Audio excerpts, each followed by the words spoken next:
देश के banking sector और देश के आर्थिक विकास के भविष्य मतलब कुल मिलाकर देश के अर्थतंत्र पर जिनकी सबसे बड़ी असर है, ऐसे अच्छे इंस्टीट्यूशन को, उनके काम को एक प्रकार से अनुमोदना के लिए, एक्नॉलेजमेंट के लिए यहां पर एकत्रित आए हैं। उस वक्त मैं आप सभी को बताना चाहता हूं कि देश के प्रधानमंत्री मोदी जी ने भारत के सामने और विशेषकर भारत के युवाओं के सामने एक लक्ष्य रखा है कि 2047 में भारत पूर्ण विकसित देश बने। जब ये देश की आजादी की शताब्दी मनाता हो, तब कोई एक क्षेत्र भी ऐसा न हो जहां भारत विश्व में सर्वोच्च स्थान पर न हो। और ये लक्ष्य, ये संकल्प, आज मैं देश भर का दौरा करता हूं, छोटे देहात से लेकर मुंबई जैसे महानगरों में। ये संकल्प जो लाल किले की प्राचीर से देश की जनता के सामने रखा गया, वो आज देश के जन जन का और विशेषकर युवा का संकल्प बना है। और मैं निश्चित रूप से मानता हूं कि मोदी जी का संकल्प 2047 के पहले ही पूर्ण होगा। हमारी युवा पीढ़ी पर मुझे भरोसा है कि हम सर्वोच्च स्थान पर 2047 के पहले पहुंचेंगे। मित्रों, आजादी के बाद हमारे संविधान निर्माताओं ने हमारे संविधान की रचना की और हर क्षेत्र को संविधान की रचना में उन्होंने एक प्रकार से दिशा दर्शन करने का काम किया। और हमारे संविधान का मूल भाव समावेशन है, इंक्लूजन है। और इसको 3 हिस्सों में बांटा गया। राजनीतिक इंक्लूजन मतलब पॉलिटिकली देश के हर जियोग्राफिकल एरिया और हर समाज से प्रतिनिधित्व देश की नीतियां घड़ने में आना चाहिए। दूसरा, सोशल इंक्लूजन, सामाजिक समावेशन, समाज के हर वर्ग से, हर धर्म, हर संप्रदाय, हर जाति से सभी लोग देश के विकास के अंदर जुड़ने चाहिए। और तीसरा, फाइनेंशियल इंक्लूजन। और ये बहुत महत्वपूर्ण है, क्योंकि जब हम आजाद हुए तब 33 करोड़ की आबादी में ढेर सारे लोग ऐसे थे जिनके पास 2 वक्त की रोटी भी नहीं थी, जिनके पास सप्ताह में एक बार बदलने के लिए कपड़ों की दूसरी पैर भी नहीं थी। उस वक्त एक कल्पना उन्होंने हमारे लिए रखी। आज बैंकिंग सिस्टम के परफॉर्मर्स को अवार्ड देना है, तब मैं फाइनेंशियल इंक्लूजन पर जरूर बात करना चाहूंगा। आज एक प्रकार से देखें तो ये अवार्डों ने अपनी एक जगह, एक क्रेडिबिलिटी बनाई है। बैंकर ऑफ द ईयर और लाइफ टाइम अचीवमेंट अवार्ड जो यहां दिए जाते हैं, उसका जिसका बहुत देश के अर्थतंत्र से लेन देन नहीं है, इसके लोग भी जानकारी प्राप्त करना चाहते हैं कि एक्सप्रेस ने इस बार किसको अवार्ड दिया है। और इस अवार्ड के कारण एक दृष्टि से तो एक्नॉलेजमेंट भी होता है, और दूसरा, जिस स्पर्धा के अंदर हमारा बैंकिंग सेक्टर आगे बढ़ता है, इसमें कंटिन्यूअसली पैरामीटर्स को इंप्रूव करने के लिए एक बोध बना रहता है कि इसमें हमें आगे जाना है। तो गोयनका जी, आपके अवार्ड्स ने देश के अर्थतंत्र को एक प्रकार से, बैंकिंग सेक्टर को गति देने का काम किया है।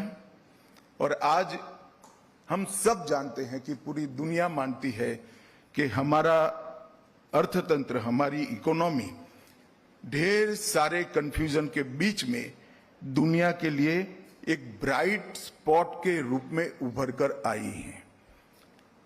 दुनिया के परिदृश्य को एक बार सरसरी नजर से देखें तो दुनिया बहुत कठिन दौर से गुजर रही है।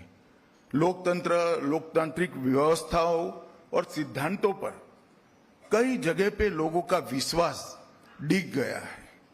लीडरशिप पर भी विश्वसनीयता का संकट है। राष्ट्र की संप्रभुता और सीमाओं के बारे में भी ढेर सारे विवाद अभी चल रहे हैं और एक गहरा डीप पॉलिटिकल पोलराइजेशन भी वैचारिक और आर्थिक रूप से पूरी दुनिया में देखने को मिल रहा है।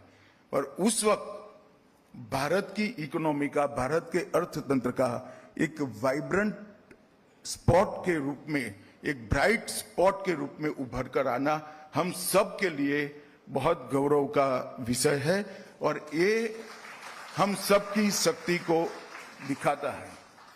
भारत में पॉलिटिकल स्टेबिलिटी, विश्वसनीय नेतृत्व और रॉबर्ट इकोनॉमिक परफॉर्मेंस और डेमोक्रेटिक एक लोकतंत्र की मजबूत नींव पड़ चुकी है और ये चारों पिलर्स के आधार पर लंबे समय की नीतियों को उसका फायदा उठाते हुए हमारे अर्थतंत्र ने आश्चर्यजनक परफॉर्मेंस विगत 11 सालों में दिखाया है और इस चार स्तंभ भारत की असली ताकत है।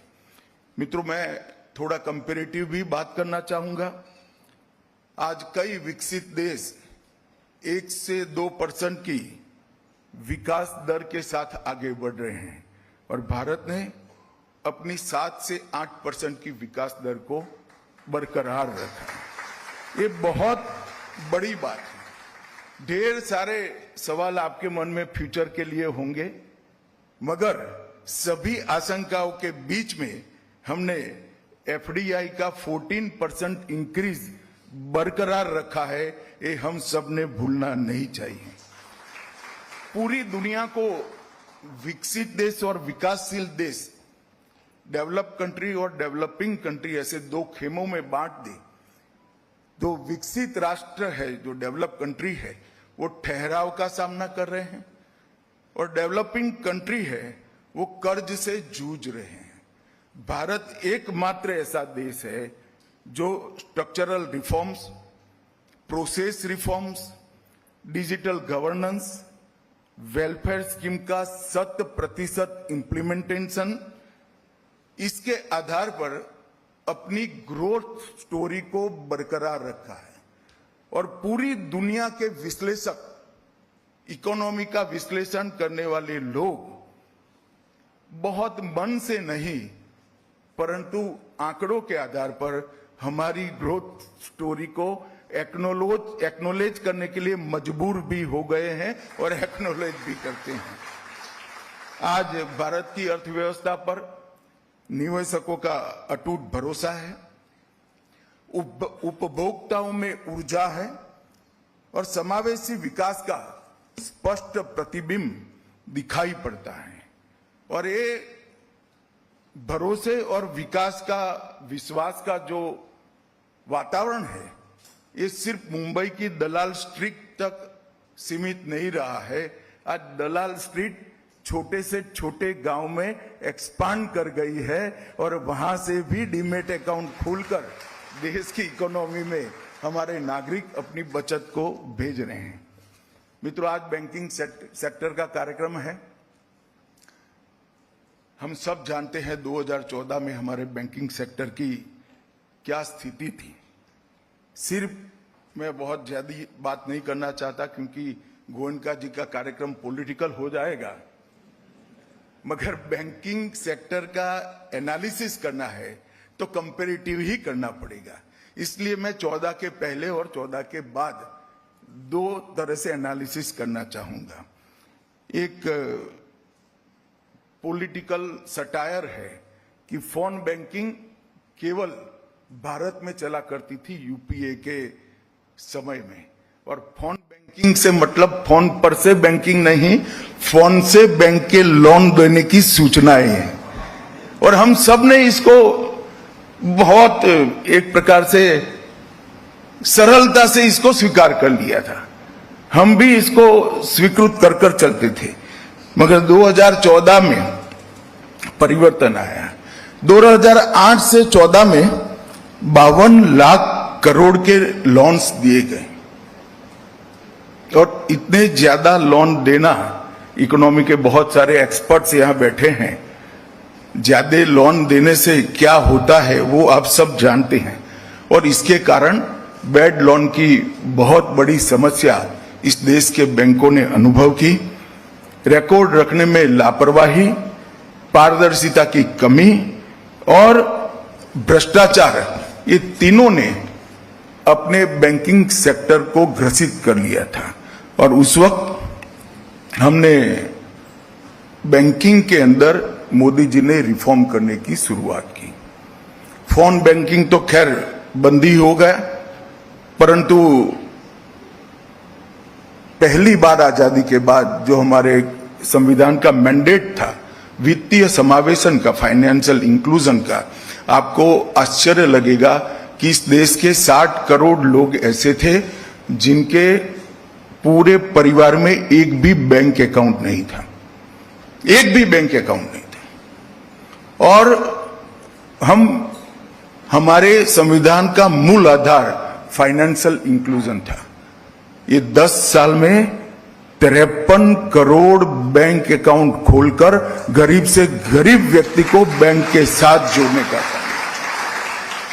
खारा जी यहां बैठे हैं, उनको मालूम है कितना दबाव था बैंकों पर, और एक प्रकार से पूरी मशीनरी लगी थी कि बैंकिंग अकाउंट हर व्यक्ति का अधिकार है, उसको देना पड़ेगा।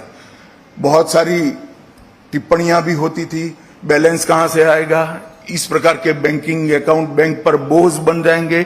मैं बाद में बात करूंगा कितने लाख करोड़ का बैलेंस ये बैंकिंग अकाउंट्स में पड़ा है। बैड लोन में भारी उछाल था, एमएसएमई को लोन मिलना बंद हो गया था। प्रोविजनिंग के कारण बैंक के कैपिटल में लगातार इरोजन हो रहा था, और एक प्रकार से यूपीए के शासन में एनपीए की क्राइसिस थी। लगभग मैं आप लोगों को कुछ आंकड़े बताना चाहता हूं। 1999 में कांग्रेस सरकार गई, उस वक्त देश की ग्रॉस नॉन परफॉर्मिंग एसेट्स 16% थी, 16। 2004 में अटल जी की सरकार गई, बीच में अटल जी की सरकार 6। अटल जी की सरकार एनपीए को 7.8% छोड़कर गई। फिर 10 साल फिर से कांग्रेस की सरकार आई तो 7.8% से बढ़ाकर एनपीए 19% तक पहुंचा, और अब 10 साल नरेंद्र मोदी सरकार रही, 19% से बैड लोन्स 2.5% पर आकर सीमित हो। एक पारदर्शी शासन होता है तो किस प्रकार से परिवर्तन होता है, व्यवस्थाओं को अपने तरीके से चलने देना, राजनीतिक दखल न करना, और सुधार कर नीति विषयक सुधार कर व्यवस्थाओं को पुष्ट करना, सपोर्ट करना, ये अगर कोई अच्छे तरीके से करता है तो कैसे फर्क पड़ता है, इसका ये बहुत बड़ा उदाहरण है। हमने बैंकिंग सेक्टर के लिए 4R पर नीति निर्धारित करी थी। रिकॉग्नाइज, हमने एनपीए को पारदर्शिता के साथ स्वीकार कर लिया। फिर रिकवर, उगाही के लिए, वसूली के लिए कठोर नियम बनाए, बैंकों को मजबूर किया और अच्छी रिकवरी लेकर आए। रिकैपिटलाइज, सरकार ने ढेर सारा पूंजी डालने का काम किया, नीति विषयक बदलाव कर प्राइवेट बैंकों में पूंजी का फ्लो बढ़ाया, और बाद में रिफॉर्म, एक संस्थागत संरचनात्मक सुधार लेकर हम आए, रिफॉर्म लेकर आए। एक 4R के आधार पर बहुत बड़ा परिवर्तन आया। हमने पारदर्शिता से एनपीए का खुलासा किया, बैलेंस शीट को बहुत ट्रांसपेरेंट बनाया, रिकवरी के लिए आईबीसी कोड लेकर आए, और ढेर सारा रिफॉर्म और भी किया।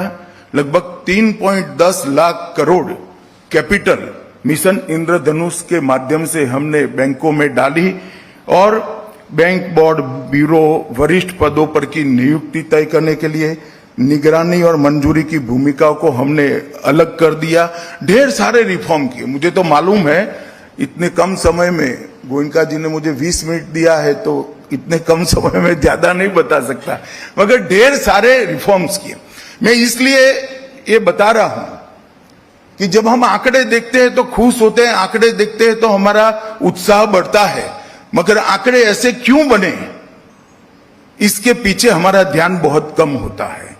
रिफॉर्म्स करना मतलब एक 3 पेज का सर्कुलर नहीं है, इसके पीछे ढेर सारा विचार होता है, इसके प्लस माइनस, इसके रिएक्शन क्या आएंगे, अल्टीमेटली क्या होगा। ढेर सारे विचार के बाद एक रिफॉर्म आकार लेता है और लगभग 86 बड़े सुधार हमने सिर्फ बैंकिंग सेक्टर के अंदर किए हैं और इसके कारण आज हम बैंकों को बाहर निकालने में हम सफल हुए हैं और आज देश का हर नागरिक परिवार में लगभग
1 से 11 तक ले जाना, मेट्रो कनेक्टेड शहर 5 से बढ़कर 21 तक पहुंचाना और पंचायतों में ऑप्टिकल फाइबर पहुंचाने की क्षमता 1700 टाइम बढ़ा देना।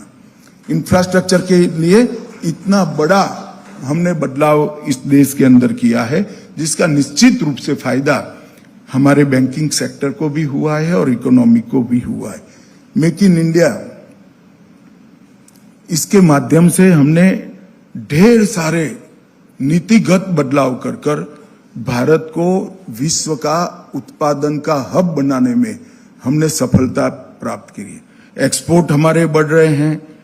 मेक इन इंडिया 2 पर हम इमर्जिंग सेक्टर पर फोकस कर रहे हैं। जो सेक्टर आने वाले 25 साल तक दुनिया के अर्थतंत्र का बड़ा हिस्सा बनेंगे, वो सभी सेक्टर को आज हम मेक इन इंडिया 2 में फोकस कर रहे हैं। PLI production linked incentive, industrial corridor, logistics parks और स्टार्टअप इंडिया, लगभग 1.92 लाख स्टार्टअप हमारे बन चुके हैं। हम दुनिया में स्टार्टअप के क्षेत्र में 26वें नंबर से 3रे नंबर पर पहुंच चुके हैं 10 साल के अंदर। और मैंने जो कहा emerging sector, electric vehicle, battery, green growth, green hydrogen, space sector, fintech sector, semiconductor manufacturing, और पिछड़े हुए थे डिफेंस में, कोई इमर्जिंग सेक्टर नहीं है मगर डिफेंस मैन्युफैक्चरिंग। ये सभी सेक्टर आने वाले दिनों में भारत की ग्रोथ स्टोरी को स्ट्रेंथ देने वाले हैं। और ग्रीन ग्रोथ स्ट्रेटेजी जो हमारी है वो आने वाले दिनों में हमारी इकोनॉमी का बहुत बड़ा हिस्सा बनने वाली है। मित्रों, केवल बैंकिंग सेक्टर में नहीं, हर सेक्टर के अंदर हमने रिफॉर्म किए। पॉलिसी पैरालिसिस वाली सरकार 10 साल तक चली थी। मनमोहन सिंह जी की सरकार में, मैं तो कहूंगा क्योंकि मैं उस वक्त ऑपोजिशन में था, मगर पूरी दुनिया कहती थी कि ये सरकार को नीति बनाने के बारे में लकवा हो गया है, पॉलिसी पैरालिसिस हो गया है। इससे थी कि ये सरकार को नीति बनाने के बारे में लकवा हो गया है, पॉलिसी पैरालिसिस हो गया है। इससे पॉलिसी ड्रिवन स्टेट भारत को हमने बनाया और ये लॉन्ग टर्म पॉलिसियों के आधार के मजबूत पिलर पर भारत के अर्थतंत्र को आगे बढ़ाने के लिए हम आगे बढ़े हैं।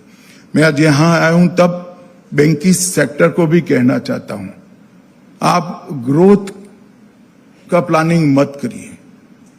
भारत के बैंकिंग सेक्टर ने अब स्केल बदलने की चिंता करनी चाहिए। दुनिया में हमारी बैंकों का 1 से 10 में नाम आए, इस प्रकार से स्केल बदलने की चिंता करनी चाहिए। लक्ष्य छोटा रखेंगे तो जल्दी प्राप्त कर लोगे, लक्ष्य बड़ा रखोगे तो लक्ष्य के साथ आप भी बड़े हो जाओगे। मेरी अनंत अनंत शुभकामनाएं हैं बैंकिंग सेक्टर को। और जिन लोगों को अवार्ड्स मिले हैं, मुझे मालूम है अवार्ड्स किस तरह से मिलते हैं, जूरी के मेंबरान बहुत क्रिटिक एनालिसिस भी करते हैं। और अब जमाना जो है पारदर्शिता के है, तो बहुत सातत्यपूर्ण परफॉर्मेंस के आधार पर ही अवार्ड्स मिलते हैं। जिन जिनको अवार्ड मिले हैं वो सभी को मेरी बहुत बहुत शुभकामनाएं और अभिनंदन। आप सभी का धन्यवाद।